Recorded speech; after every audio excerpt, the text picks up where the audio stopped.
People have called this one the best pay-per-view of all time. That is quite high praise, is it not? So tonight we're going to find out if that's the case. Hello again, ladies and gentlemen. I am Mark P. Welcome to a bonus video, not in my usual series. This one is a video that I've been promising that I will do for the longest time. When they announced that the network was going to become available in the UK, my inbox went bam, bam, bam, bam, bam, because you said, Mark, you said you would review WCW's Great American Bash 1989 as soon as the network became available. Now, the network has been available in this country on this day that I'm filming it now. It's the 4th of February. The network has been available in this country for 3 weeks now. Unless I'm very much late, might be 2.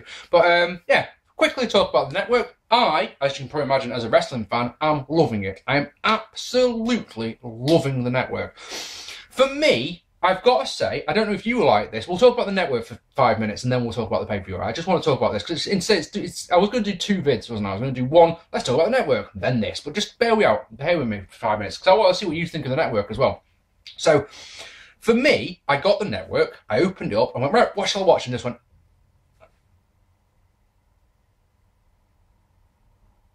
I don't know where to start. I was actually overwhelmed by how much choice there is. So I watched Backlash 2000. That was my go-to. Like, I want to watch that. Bam, there it is. In its entirety, with all the music perfect, all the WWF logos perfect, fucking great. Happy days. And it's like, right, so let's go and have a look around Legends of Wrestling series. I would thoroughly recommend, if anyone has not seen those, go into the originals, Legends of Wrestling. They are all so good.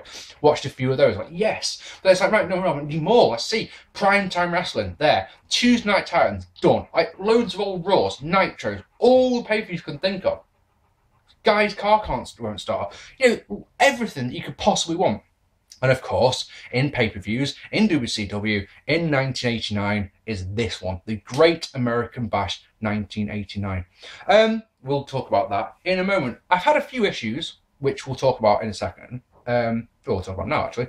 But on the most part, I've had no buffering. I don't seem to notice the music being dubbed over. I talked about it a couple of times in this review, but most of the music seemed completely fine. And yeah, I hope that you're enjoying it as much as I am. I went on holiday, which is why I didn't watch the Royal Rumble. When I got back, me and my friend James were talking, and when he mentioned that this hashtag cancel WWE Network thing, one of those times where I refused to believe what James was telling me, even though I know he's telling me the truth, because this cannot be. Because you didn't like the WWE Royal, but you didn't like the Royal Rumble this year, you're going to fuck yourself out. It's the old thing, the old saying, cutting off your nose to spite your face. It is to the letter that, hang on a second. Okay, what the fuck is going on there? There's a garage underneath the car park. There's 2 separate garages, yeah? Someone cannot start his car.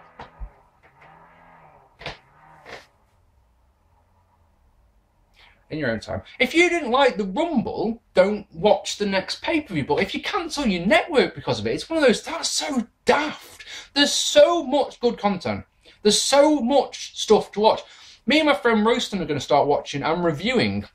I'm going to do written reviews of the Nitros, of the Monday Night War. It's something I've always wanted to do. It's been done by so many people, but I'm looking forward to watching the old Nitros that I've never seen. Raws from 1995. You may remember, if you're a long-time viewer of mine, you'll know that I didn't watch wrestling at all in 1995. Go back and watch the old Raws. That's going to be fucking great. I can't wait. The network is wonderful, and should be double the price that it is, in my opinion. It's one of those things, like when they knock it up to 15 quid, I won't be surprised in the slightest, because it's like one of those things, if you just have it on the TV channel, you've got so much content.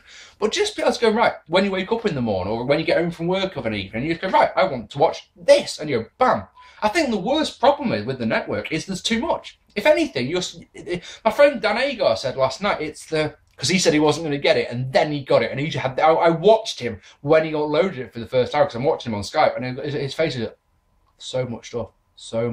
But he said it might have the Netflix problem, which I'm sure you're all aware of, which is you go, I want to watch something. You go on to Netflix, and you spend the next 45 minutes scrolling through stuff, going, what shall I watch?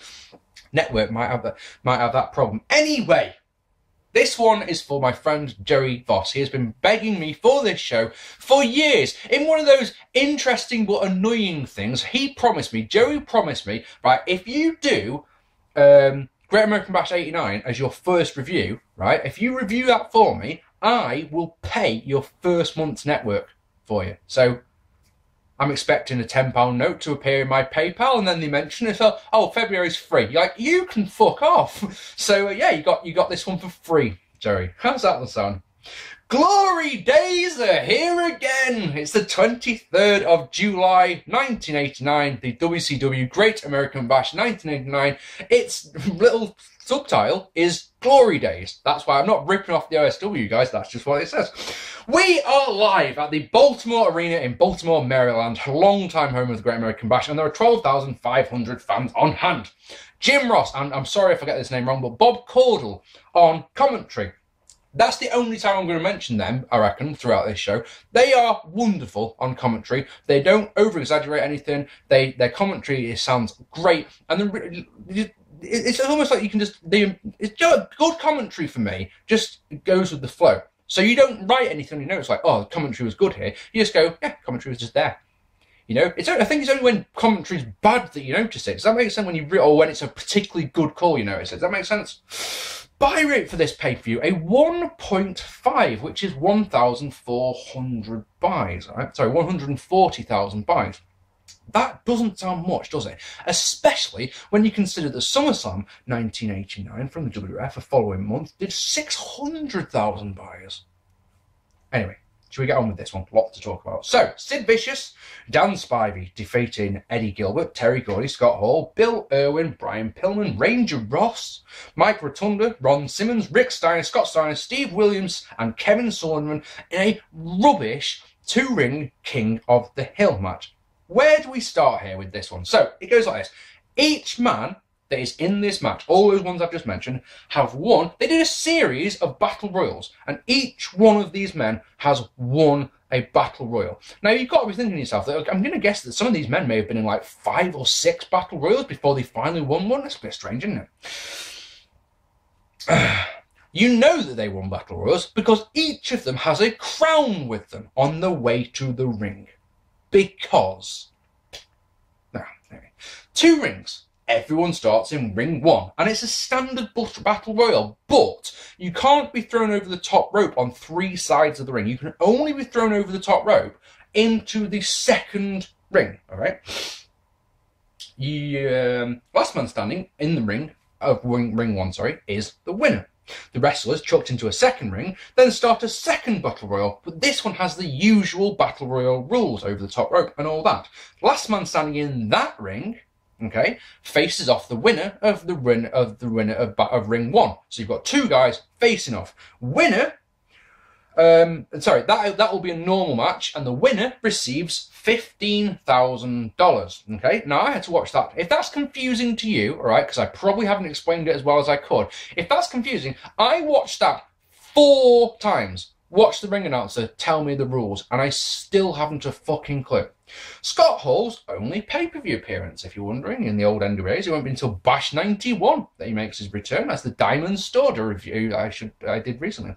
A lot of these guys are doing double duty tonight, so you can expect that they won't be in very long. The commentators say that the winner gets $50,000. Now, the ring announcer, I made a point of going back and checking, says $15,000. So you're going, which one is it?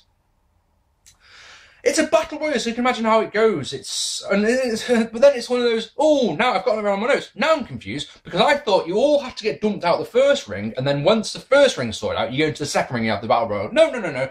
As soon as someone's launched into ring 2, the second battle royal starts. So you've got 2 battle royals going on at the same time. You can probably imagine how difficult that is to keep track with, or keep up with. You start going, right. Try and do a bit. Bastards. What is it? Go on, have a guess.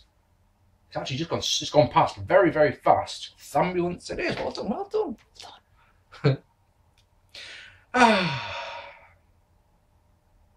Spivey dominates 1 ring.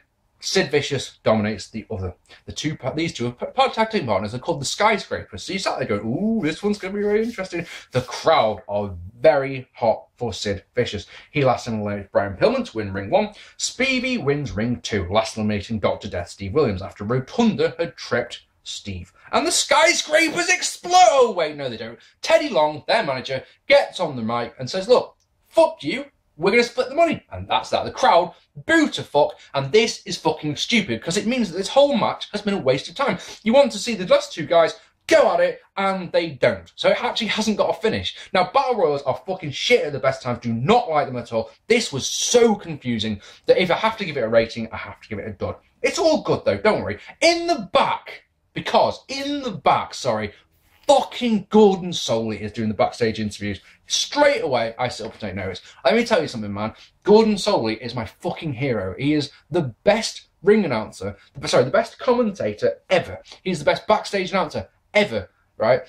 Jim Ross and Mean Gene may go, hang on a sec, what about us? No, in my opinion, it's all about Gordon Soley. His voice is perfect. I can honestly, this is going to sound like the most weirdest thing. I can sit while he's on the screen just with my eyes shut going, I wish I was you. So, Gordon Soley talks to Teddy Long. He says his team are the best, which is good. Brian Pillman defeating Bill Irwin in an okay match. This is the opener proper, isn't it? So Irwin doesn't get an entrance like the job of the years. Pillman gets some nice, fast moves and launches Irwin to the outside. He hits a baseball slide and then puts on an armbar. Irwin can regain control with a side slam and a vertical suplex. And then in the best part of this match, in my opinion, he starts mocking Brian. You like fine, do you? You like fine, do you, Pillman? He fucking launches Pillman to the outside. You're fine now, aren't you, Pillman? Fucking great. He's an evil fuck as well, so he puts on a chin lock. This has the desired effect. Crowd instantly straight into Pillman. Pillman escapes, but eats a lariat. Pillman comes back with a standing splash, but misses a missile dropkick with a nasty Langley. Irwin suplexes Pillman, then launches him into a second ring. Whee! But Pillman goes up top and hits a crossbody to the first ring, from the second ring to the first ring. That gets the win. 10 minutes and 18 seconds. This match is all about Pillman, making Pillman look amazing, and he does. In his prime, he is so fast and so smooth and so crisp, and it's great. There's nothing wrong with it, and I loved it. Gordon Soley's with Paulie Dangerously. Imagine it. Soley and Heyman together. Just fuck the wrestling off. Just let them talk about anything, and I'll happily listen. Dangerously talks about his match with Jim Cornette later on tonight. He doesn't care if he wins, doesn't care if he loses, just wants to cripple Cornette, and he will be attacking Jim's broken legs. Happy days.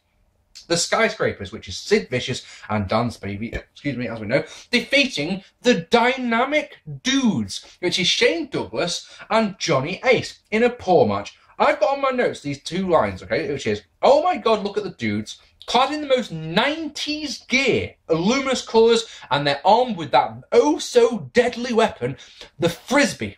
And I've got in capitals, oh Lord, I hope they get battered.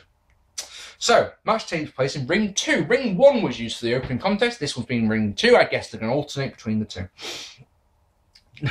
The dudes throw their Frisbees between each other at ringside and then get a kid out of the audience go, hey, let's play Frisbee. So there's Frisbee about that far between them. Hey! Hey! And he sat going, fuck off. And then they pose for photos with the kid, and it's fucking hell. There's a female fan in the front row who's got a sign dedicated to the dude. So either she's with Plant, or these guys were over a little bit. Oh, dear me. This crowd fucking adore Sid. I mean, absolutely adore it. When he tags Spivey, and the whole building starts up a "We want Sid" chant. We want Sid. They pop like mad when he comes in. Match isn't the squash I was hoping for, but isn't far off. Spivey gets a lovely boss man slamming a razor's edge style powerbomb, but the fans are just not interested in him. They have only eyes for one man in this match, and that's not Shane Douglas. That is fucking Sid. It's happened every time for 10 minutes. Shane gets owned and makes the mild tag to Johnny, who gets a clothesline off the top for 2.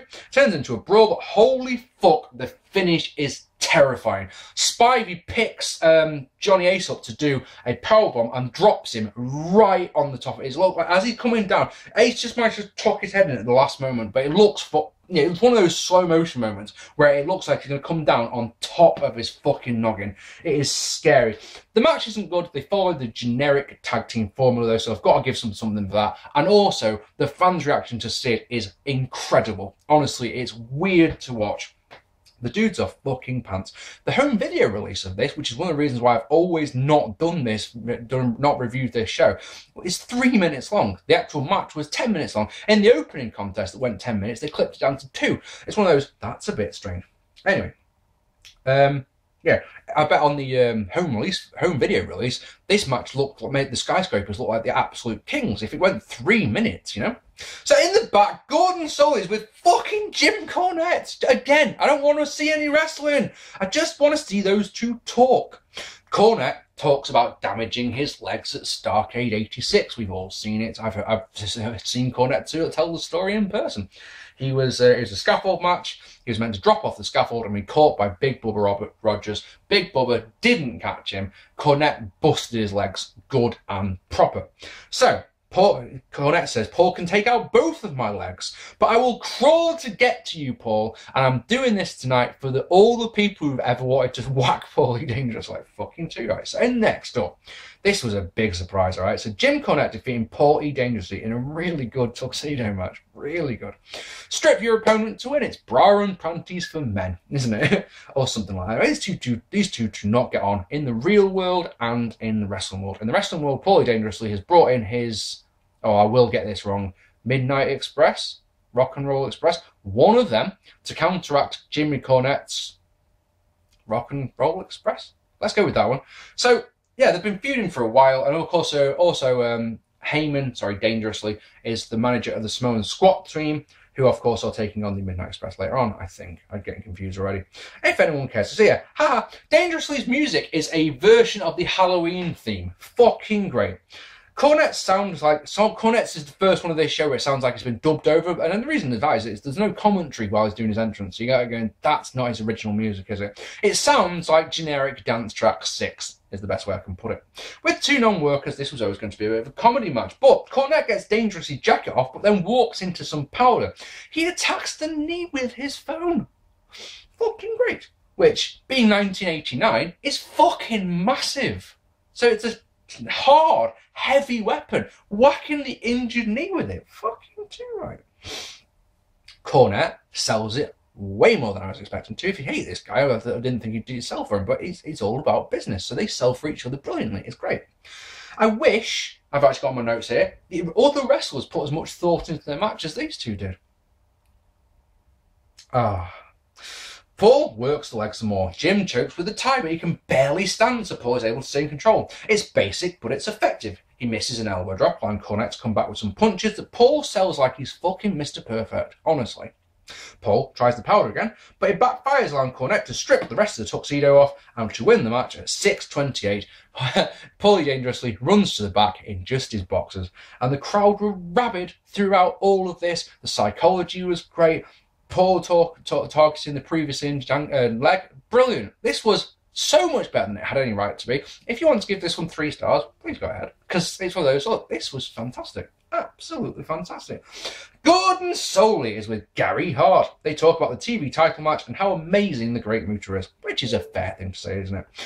Next, the Steiner brothers, which of course is Rick and Scott, defeating the Varsity Club, which is Mike Rotunda and Kevin Sullivan in an OK Texas Tornado match. See, why didn't these two face off in the opening match? You've got the opening contest where it's a big battle royal. Why didn't these two? Why didn't the Steiners go, right, see Rotunda over there not doing anything? Let's give him a fucking beatdown. Then when we've got our match later on, we've just got fucking an injured dude. Nah, fuck it. Normal tag rules are thrown out of this one, so all 4 men can be in the ring at once. And this is Scott's pay-per-view debut. He's wearing a lovely yellow outfit, and of course he looks tiny, which is just weird. Quite hard to follow as they split into 2 pairs from the start, but man, do these guys beat the fuck out of each other. The Steiners are known for being stiff with their opponents, as we all know, yeah? But Kevin Sullivan and Mike Rotunda, it's like they've taken one punch and gone, right, if that's the way you want to play, they go so stiff. Some of the weapons used in this one are fantastic. I can't remember if it's Sullivan or Scott Steiner, but they pick up a table and use it. They don't just throw it, they use it as a fucking swing. And then later on, there's a stretcher on the outside, which Kevin Sullivan uses. Rick Steiner hits a crossbody to get get the win at 4:22. This is way too short because it was just starting to get fun. But yeah, I like seeing four men batter each other as much as the next one, you know? Because of the rules, it was impossible to follow. It really was. You had two brawls going on at the same time, so you could either concentrate on one or the other, but not on both. And it was for that I didn't like it, but as much as I could have done. But yeah, and that's why I haven't written much notes, because it's like, what's going on? Well, this is going on, but that's you know? Enjoyed what I saw. Gordon fucking Soley is with Sting and Hot Stuff Eddie Gilbert. Sting is being serious, so it's a pretty bland promo, to be honest. And Gilbert doesn't like Gary Hart. Okay, so Sting defeating the great Muta in a really good match. The Muta made his debut in the spring and is undefeated at this point. Got to watch a match like this going through the 1980s eyes. You can't watch a match like this through today's eyes, just because great Muta revolutionized American wrestling back in the late 80s. He was doing moves, some of which you'll see in this match, that had not been done before, whereas today we see it and go, and you know, when the crowd are going fucking mental for a moonsault, you start going, you know, if you watch it through today's eyes, you're going, why? You know, there's a Phoenix Splasher at the Royal Rumble. You know, that's an impressive move. That's just a moonsault. But through 1980s eyes, they've never seen the moonsault ever. You can imagine. Man, think about it. Try if you can. Try and remember your particular favourite aerial move, and try and remember the first time you saw it and how much you marked out for it. Imagine these fans that haven't seen the moonsault. The two men start in separate rings, so Sting naturally dives onto Muta in ring 2. Huge pop for that, and to be honest, it looked fucking great. Sets the tone for the match, as well as Muta comes back off the top with a judo chop. He follows with a handspring elbow in the corner and a backbreaker, which is very dangerous because he could have broken his back. Don't forget that, alright? He wants the moonsault, but lands on his feet as the fans are going insane for this guy. He knocks Sting to the outside and follows with a crossbody. So fast. And all that I've just described happens in the first 2 minutes of the match. Sting will come back with a clothesline and then one off the top, then a standing dropkick. Sting hits a body slam for 2, then tries a suplex. Muta is one... Oh, sake, man. 2 in one bid. Oh, not even halfway through the bid, I reckon, yeah? So that's a lot of matches, so, well, fuck off, I didn't even see it.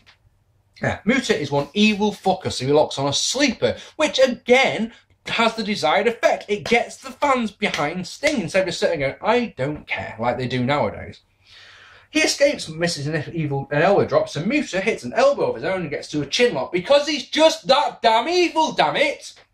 He keeps up the offense with an abdominal stretch, complete with Healy grabbing the ropes. When Sting tries to escape, Muta turns it into a cradle for 2. Sting tries to hold up, but Muta rakes the eyes, then lays in some kicks, but misses a second handspring elbow. Sting comes back with punches and a bulldog. Muta wants to use the red mist of death, but Sting ducks, and Nick Patrick's mullet eats the mist. Sting's last misses allow Muta to get a moonsault, which not only gets 2, gets a superb near fall, but also a way from the crowd, you know. But then Sting gets a belly to back suplex, and the referee counts to 3. Now the replay shows that Muta's shoulder was clearly up, so Muta and Gary Hart fuck off with the championship, as they all want to, and the title will be vacant for quite some time. First few minutes of this one was so fast it almost took your breath away. Muta slowed it down in the middle, and we had some great stuff in the finish, like the moonsault. But I hated the ref one because I felt it wasn't needed at all. And the finish was bollocks, man. Because I mean, the fans quite rightly tried bullshit at it. This is one of those times. I hope it leads to a rematch down the line. This was a chance where they had a match that was really good, but it could have been great. All right, I actually want to go and find the rematch now so I can see if it was as good as I was hoping it would be. All right, how's that on sound?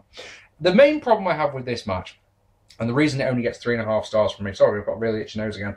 The reason it gets 3.5 stars is because it only goes 8 minutes. All right, this match needed to be double this, even triple this, and it would have been great. 8 minutes 40. They crammed a 20-minute match into it. It didn't suffer for it, in my opinion, but it should have been longer. At least 15 minutes, at least. All right, how's that sound?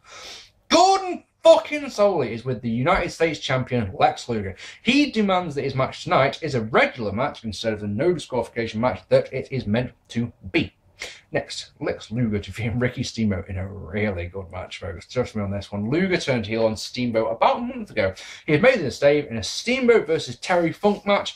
Terry had attacked Ricky with a microphone. Luger came out, looked like he was about to make the save, and then turned on Ricky. He said he was tired of making the fans happy and that he is better than Steamboat. Okay. Steamboat is led to the ring by his wife and his kid. And he also has a big-ass lizard with him. Yeah? Just because. And then you notice that the lizard is wearing a leather jacket. And again, it's the just because. That's the only thing you can think of. Also sounds like his music has been dubbed over, so there's no commentary over his entrance. Luger is quite over despite being a heel. He gets on the mic and demands that either you waive the no disqualification rule, and this is a standard match, or I'm going to fuck off and you can't have your title shot. How does that one sound? So, Steamboat accepts, so we have our match. Steamboat cradles Luger to start. He gets a pair of drop kicks, unloads with chops and a backdrop. Luger bails to escape the chops. So Steamboat does what any good wrestler would do and follows him and says, what, you don't like my chops, do you? Well, have some more chops and even harder chops. So he's fucking laying these chops in. And it's fucking great. He follows with an atomic drop, but allows Luger to get in the ring first like a fucking idiot. So when he himself tries to get into the ring, Luger's waiting for him and attacks. Fucking crazy. He takes control, but only for a minute as he's back to Chop Cities. Steamboat goes to Chop. The fuck was that? Jesus Christ, it actually made me jump, could you tell? Steamboat goes up top, but is countered. Luger goes back to the offense with a backbreaker, punches, and a press slam that gets a big pop. Luger works the back with knee drops. The second one gets a 2 count. But then a funny moment, this is great. Seriously, I love this. I probably shouldn't have loved it as much as I did, to be honest, but he argues with the referee because on the second knee drop, he goes for a cover. It gets 2. He gets up in the referee's face. You need to count faster. You need to count faster. He's arguing with the referee. Steamboat rolls him up, so the referee's like, all right, I'll count faster. So it does a fast count. It gets 2, and Lex is so vexed. And the referee's like, oh, just do as I was told. Look, little touches like that are missing from wrestling, and I love them. They are so good. Luger gets 3 clotheslines, and the fans are going fucking bonkers for Steamboat. He won't stay down, he comes back with chops. The ref tries to restrain him because these chops are getting a bit silly, but it allows Luger to basically sucker punch him and power slam him for 2. Steamboat gets 2 off a crossbody. Luger gets an atomic drop. Steamboat gets a sloppy neckbreaker. Then, when Luger tries a clothesline, he ducks, so Lex sails to the outside. Steamboat goes to suplex Luger in the ring, but Luger shifts his weight and falls on Ricky for a 2 count. Knee to the face by Luger. He goes up top, but is launched off Ric Flair style-y. Steamboat gets a straight sweep dropkick. He goes up top himself. He gets a chop off the top for 2. He is not impressed, argues with the ref, and then is launched into the other ring by Luger. Lex gets a chair, but is catapulted into a turnbuckle face first onto the steel chair, but then Steamboat snaps. He gets the chair, despite the fact Jim Ross is begging him on commentary, don't use the chair. He uses the chair. That gets the disqualification win. Steamboat destroys Luger with the chair and then chases him to the back. This match is very back and forth. Both men gave everything to it. It's given plenty of time. Both men get so much offense in. It's just not a case of, right, one guy's going to be on the offense and then we're going to see a Superman comeback. This is, you do move, I do move. You do move, I do move. You do move, and I do move. The fans are so into Steamboat, it's not even funny. Even Luger, who's meant to be the big bad heel here, is over with the crowd. And I've got to say this one, I actually enjoyed the end as well, believe it or not. I don't like DQ finishes at the best of times, but this one makes sense because you turned on me, Lex, so I want to batter you. Don't forget, this match is meant to be a no disqualification match. That's how much I want to batter you. You made it the DQ. Fuck it, I don't care. Bash, whacks him in his face with a chair. Fucking great. 100 miles an hour, decent length. This was good. In the back, the Freebirds talk while the Samoan SWAT team gurn at the TV. No Gordon Solie though, disappointing. The Road Warriors, which is Hawk and Animal for those who don't know. Stan Lane, Bobby Eaton and Steve Williams defeating Michael Hayes, Jimmy Garvin, Terry Gordy, Samu and Fatu in an alright Wargames match. Bet you never knew the man who would become Rikishi was in a Wargames match, did you? Well, now you knew. Yes, Fatu is the big quiche. So, you remember the rules of Wargames match, don't you? So it's big-ass cage, 2 rings, big-ass cage, over the two of them. Two men start us off. They wrestle for 5 minutes. And then every 2 minutes after that, a wrestler from each team will come in. So it will always be the heel team. There's a coin toss. Heels always win this. So the heel will come in first. So it's a 2-on-1 match. And then a face will come in. So 2 minutes later. So it's a 2-on-2, 3-on-3. 3-on-2, sorry, 3-on-3, 4-on-3, 4-on-4, and then when it's 5-on-5, then the match begins properly. It's called the match beyond. That way, it's 10 men in the ring, anything goes. The only way to win is via submission. In the opening bit, you can't win the match. It's just a brawl. All right, anything goes, like I say. Ellering, Cornette, and Heyman on the outside. Good grief, that's incredible. Easton and Garvin start us off. Easton gets a big pop when he gets a neck breaker, but when he misses an elbow drop, Garvin hits a slam. Easton with an atomic drop, and they brawl and go back and forth, each man getting some offense in. All the while, Michael Hayes is shouting abuse at Bobby Eaton on the outside. Easton gets a sweet backbreaker 4 minutes in, and then Terry Gordy is in for the Freebirds, and you can imagine Easton gets all kinds of beats. As Dangerously on the outside claims that claims that Michael Hayes will be the next one in, all right? Yeah, he's got his notes now. And he keeps saying, I've got my phone. He says that 4 times in this match. Each time the camera's on him. I know what I'm doing. I've got my phone. Like, I know. I saw it earlier on, remember? Yeah, where was I? Williams next in. He evens the side. He does something fucking great. He picks up Terry Gordy and presses him into the roof of the cage. He does this 8 times. Fucking great. Despite what Heyman said, it's actually Samu who comes in for the heels, and the numbers game means that the faces get some more beats. Williams won't stay down, so gets double suplexed by the Freebirds. Animal, oh for fuck's sake, man, 3? Go on, so you didn't see the last one. Oh, it's a bloody ambulance again. Piss off, Facebook. Jesus Christ. Inner city living. Animal is the 4th man in the ring. Beats for everyone, including a fucking sweet dive over the ropes, over 2 rings. Fucking superb stuff. Still no blood yet, with surprise. On the outside, Hayes gives Fatu some helpful advice, right? This is advice. Kill, kill, kill. Eat, eat, eat. That's how you get established going. He comes in, doesn't kill anyone, doesn't eat anyone, to be honest. That can't be this another one. It can't be. No, it's the same one, it's just the win. But the SWAT team hate the Road Warriors, so they double team Animal, and the place goes fucking bonkers, cheering for Hawk. Stan Lane is next, and we've got a mass brawl going on. It's a little tough to follow, to be honest. Bobby uses the top of the cage. Oh, this is great. He hangs off the top of the cage and hits a drop kick. Fucking sweet. Hayes is in next. He DDTs everyone as we continue to brawl. Hawk is the last man in, and it's the match beyond. Hawk owns anyone he can find, hitting clotheslines off the top, then one over the ropes onto the onto the heels. A 10-man brawl goes on until you can probably imagine what's going on. It's hard to keep track of this. Just brawl. There's no blood, which I'm really surprised by this point. The Warriors want the Doomsday device, but Garvin makes the save, then falls victim to a top rope lariat by Hawk. Hawk follows with a neck breaker and then gets the win with a hangman's at 22 minutes and 18 seconds. This one is a difficult match to rate because it didn't tell as good a story as the previous Wargames matches, in my opinion. It wasn't as brutal as the matches I've seen, but it was an enjoyable brawl. I think 3 stars seems about right. I can't go any, and in good conscience, I can't go any higher than that.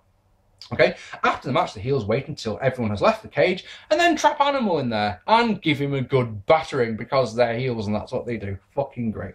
All the faces try and get on to the point where Stan Lane gets up on top of the cage, desperately punching his way trying to get through. That's funny stuff. That's good stuff. In the back, my man is with World Heavyweight Champion Ric Flair. Ric Flair, the 6-time World Champion at this point. You're like, that's a bit strange. Yeah, it's weird. You know, you hear it 16 times so often, you sort of forget that he hasn't always been a 16. Does that make sense? So we asked babyface Ric Flair why he's wrestling tonight, knowing that one false move could re-injure his neck. Flair is returning because wrestling is his life. Sully points out that Funk will probably work the neck, and but Funk will work the neck. Flair, quite rightly, said, look, he'd be an idiot if he didn't. So there you are. There's the psychology. There's straight away. So, Ric Flair defeating Terry Funk in a good match to retain the World Heavyweight Championship. It's probably a great match, to be honest. Flair beat Steamboat, did he not, in a classic at Wrestle War to win the championship back. There was 3 judges on that night in the ringside. One of them was Terry Funk. Terry Funk gets in the ring, congratulates Flair, and then asks for a title shot. And Flair, quite right, was like, look, you can have a title shot, but you haven't done anything to earn it. So no, absolutely not. Yeah, you've got to earn a title shot. Funk went ballistic, attacking Flair and pile driving him on the judges' table. Of course, it doesn't break or anything. In kayfabe, Ric Flair suffers a broken neck and turns babyface. This is back in May, so 2 months ago. Okay. Funk then demands his title shot, doesn't get it, so he basically batters a whole bunch load of jobbers over the next couple of months to climb, because look at the top 10 ranking system in WCW, so he gradually climbs the ranking until he gets his title shot. Okay, so Gary Hart is with Terry Funk. This is a surprise to the commentators. They're like, oh, what the fuck's Gary Hart doing out here? Funk attacks Flair while he's making his entrance. They brawl with Nate biting Funk. Funk jaw-jacks with the crowd until Flair attacks again. Funk doesn't like that and bails to jaw-jack with the fans some more. The commentators discuss what Flair will go for and how, if he can get the pile driver, it will end Flair's career. Fucking good stuff. Funk lays in some chops, so Flair responds in kind. So Funk wants a suplex on the apron. Flair counters and bails. Right, you've got some weird psychology going on here because Funk broke Flair's neck.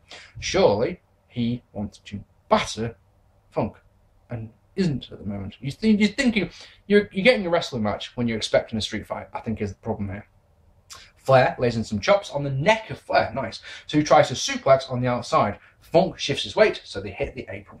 On the outside, Funk rakes the eyes, but inside, Funk wants the power driver, but Flair counters, launching Flair to the outside. Now, this is one of the problems I have with this match. If you're like this, and you launch someone to the outside, all the strength is here, isn't it? Your broken neck. Doesn't sell it at all. Doesn't bother selling it once. Flair goes to work on the neck of Funk, setting him up for the figure. Wait a second, the figure falls on the legs. I don't understand. It's like, unless it's the eye for an eye sort of thing, you broke my neck, so I'm going to fucking break yours. Maybe it's that. He gets a pile driver on of his own. He liked it so much, he does it again. A forearm gives Flair a 2 count, follows it up with a back suplex, and then thinks, fuck it, and just puts the figure 4 leg lock on. Because, with no build-up, so of course it doesn't get the fucking... it's never going to go win, but Gary Hart slides Terry Funk a branding iron, whacks Flair with it, busting him open and breaking the hold.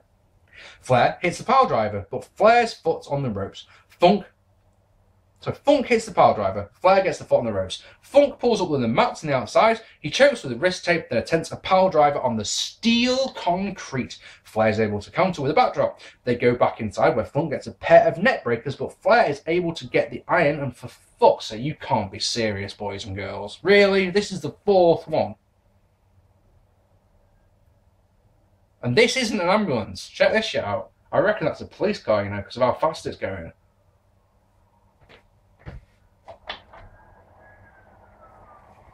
I love this. In a city living. Go on, what are you? Everyone's moving out of its way. Traffic's a gridlock on the roundabout, by the way. Everyone's moving out of the way, but look, he can't get through. Really can't go. Yeah, it's a police car. Where were we? They go back inside where Funk gets a pair of net breakers, but Flair is able to get the branding iron and use it, busting Funk open. So they're both pissing blood at this point. They brawl until Funk can get a spinning toe hold. Flair counters and wants the figure 4, but Funk cradles. So Flair reverses that into a cradle of his own. That gets the win, 17-23. Out of nowhere, Muta appears, blasting the green mist into Flair's eyes. Muta and Funk then batter Flair. They want to give him a spike pile driver on a chair, but head of security Doug Dillinger comes out to make the save, and that gives just enough time, because there's one thing the fans want, isn't there? We want Sting. We want Sting. We want Sting. So that distraction by Doug Dillinger gives Sting just enough time to belt to the ring. They clear the ring, guessing at Halloween Havoc, it's going to be those two versus Funk and Muta. Psychology was a bit off at the start, in my opinion. It was a bit strange. This was not the match I was expecting it to be. I think I got this match confused with the I Quit match that they had at the Clash of the Champions, which is after this one. In my opinion, that is the much better match. I must have forgotten about this. I thought they did the table spot and then the next match was the I Quit match. But no, it's this one first and then the I Quit match. The I Quit match is a much better match. I'm not saying this is bad. This is a 4-star match. It's really entertaining. It's just the psychology is a bit off, in my humble opinion. All right then, ladies and gentlemen. The network hates this pay-per-view. Let me tell you something, right? This pay-per-view has taken me 3 days to watch. Not because I've gone, all right, that's a match, I'm going to go and do something else, but because you'd watch a match. Now imagine this, if you can. You watch 10 seconds of the match and then it buffers for 30 seconds. You watch 30 seconds of the match, it buffers for 30 seconds. It means that a 10-minute match takes you half an hour to watch. And there's nothing you can do about it. You're just sat waiting for it to load, going, this is ridiculous. Now, as I'm recording this on the Wednesday night, last night, Tuesday night, I watched an episode of ECW Hardcore TV, the one with Malenko versus Guerrero on. I then watched SummerSlam 2000s. That's 4 hours of wrestling on the network. It didn't buffer once. It just seems to be this pay-per-view. I hope that you will go and watch this pay-per-view. Trust me, it is fucking brilliant. Best pay-per-view ever? No, I'm sorry. For me, this is how it goes. I have an emotional connection with the top 5 pay-per-views in my top 3. In WrestleMania 17, Canadian Stampede, I don't know why I said Capital Carnage then, Canadian Stampede and Backlash 2000. All 3 of them, they're my top 3. They're my favourite pay-per-views. All of them I've got emotional connections to from when I watched them at the time. You know, I was 7 years old when this pay-per-view aired and had no way of watching it. I didn't see it until I was probably 15, 16, something like that. So it's still, don't get me wrong, let's just look at the star ratings if nothing else. The top 4 matches are all 3 stars or above. And if you want to go 3 stars for the Tuxedo match, please go ahead. And if you want to rate the Steiner Brothers versus the Varsity Club higher than the 2 stars that I gave it, please go ahead. Basically what you're saying is, half of this pay-per-view at least is around the 3-star mark. That, ladies and gentlemen, is a great pay-per-view. There's nothing... I think the big difference here, the thing that sets it apart from something like WrestleMania 17 is it hasn't got the 5-star classic that you're waiting for, and WrestleMania 17's got 2 of the damn things, all right? How's that one sound? This is an 8.5, 9 out of 10 pay-per-view. I thoroughly recommend getting your network up and watching this show, all right? It really is. It really will be worth it. You will not regret watching it. I'm just a little disappointed, to be honest. That's not fair, a little bit disappointed. I think with me, I couldn't wait to get this show finished. That main event goes 17 minutes, yeah? It took me an hour and a half to watch it because it just would not stop buffering. All right, it was maddening. It was, I can't wait to get this show finished so I can do something else with my time, you know?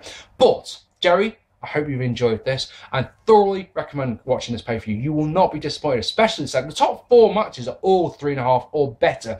And you've got big surprises like Lex Luger, who is a worker that I've never really rated, was fantastic in his pay-per-view. What I'll say is if you've never seen this pay-per-view before, there's a link in the description below, right, of Joey's video where he talks about all the storylines behind the matches. Go and watch that, and then go and watch the network. All right, and go find on the network and do me this, yeah? If nothing else, go and watch some of the matches on the network for this one and tell me if it buffers for you. If it's just this pay-per-view or just I was having trouble. It just seems a bit strange. For 3 days, it was the same thing on the same show. That I could go and watch something else on the network. I watched the Triple H podcast. Austin's podcast, Triple H, an hour and 6 minutes here, something like that. Didn't buffer once. It just seems that it's very, very strange that it was this pay-per-view. All right, ladies and gentlemen, I've waffled on for far too long. It's even gone dark outside. I've been waffling for so long. I have been Marc P. Thank you so much for watching. If you've watched to this point, please hit the subscribe button, hit the like button, leave me a comment. Tell me what you thought of this. Is this your favourite pay-per-view ever? My hero, Scott Keith, right? Let me tell you something just before I go, right? I brought this up to read to you guys after. Jerry, you'll like this, all right? So it goes like this. The bottom line, this is what Scott Keith says about this show. Untouched by the ravages of time and sports entertainment bullshit, this show remains the pinnacle of the early NWA pay-per-view era and the single greatest pay-per-view ever produced. The matches, while slightly shorter than usual, have absolutely no wasted space in them and almost zero wrestling, as everyone turns it up to about 150 notches for this show, then puts on a blow-away effort in every sense of the word. Do you agree with that one, Jerry? Do you agree with that one, the people watching this one? All right, ladies and gentlemen, I've been Mark P. Thank you so much for watching. Normal service will be resumed shortly. I've got a lot of bids to do in February. Thank you again. See you later, guys. Bye-bye.